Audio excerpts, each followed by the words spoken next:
what's the difference between an adjuster for a carrier and a third-party adjuster like your company?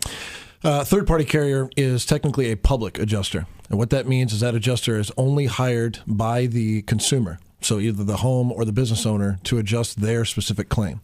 A carrier adjuster is paid for by the carrier to come out and adjust whatever claim they're handed on their desks, that morning. Right. Okay, so that is a difference, but I feel like there's more of a difference in that. In my mind, that means that adjuster by the carrier is obviously representing, by design, the insurance company, right? Absolutely, yeah. I mean, kind of break it down even easier. When you file your taxes, I know that sounds really boring. We just got through tax season, but when you file your taxes, do you go to the IRS and say, "Hey, how much do I owe?" No, you go get a CPA or an accountant or something along those lines. Good analogy. I mean, it's no different. You have to in a claim process, you have to prove the loss. It's in the back of your policy. Probably nobody ever reads it, and they just think, well, the insurance company's going to send out an adjuster. I'll just see what they tell me. That's what we all do. Absolutely, right. Yeah. And frankly, after being on this side of the business and seeing what really happens, I think people are crazy not to at least get another set of eyes from the consumer standpoint. Okay. So when I'm with an insurance, when I'm waiting for these guys are waiting, what now? So you're telling me I call the insurance company, make a claim, and that guy wants to send out the adjuster. I don't have to take that adjuster. No.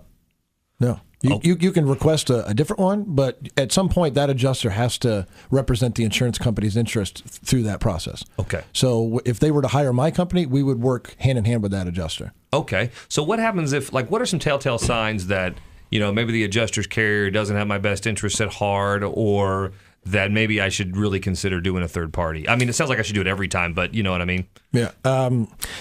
The easy one is if they're not accessible, can't get a hold of them, don't return any phone calls. They're not on site within, let's say, first 24 hours, storm situation, maybe 48, 72 hours. These guys are waiting 3-4 weeks now. What do you? We had a client, not appropriate. Yeah, we had a client last week that said the adjuster told her on the phone, I don't know when I can get there, but probably the end of next week. This was a Monday. And literally the hail came through her roof. And completely, it was raining in the living room. She can't live in the house like that. No. And she's got to wait for 2 weeks till the adjuster can hop a flight from Tampa to get out here. I mean, that's crazy. So how come nobody knows? I feel like I never talked to anyone except for John, because he's an independent and he works with guys like you because you help the homeowners. Yeah. I feel like people don't know about this like they should. You're absolutely right. Most of my day is spent educating the general public on what their options are available in this situation. I mean, think about this. When you never want to file a claim. No. The insurance company sells you the policy hoping you never have to utilize it. Right. You buy the policy hoping you never have to utilize it.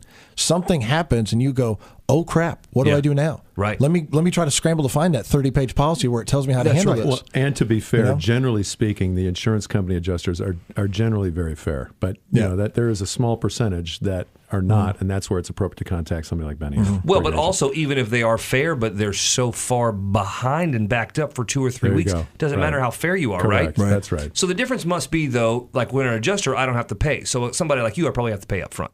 No. You only pay us a percentage on what we collect for you. So there's no cost all the way through. Right. There's no cost whatsoever all the way through. I mean, a lot of times I meet people and they say, well, it's too good to be true. That doesn't make any sense. There's got to be a catch. The catch is that we got to go to work for you. I mean, when you file a claim, you've now entered into a business agreement with your insurance company. So you've got to prove the loss, and you've got to figure out a way to do that.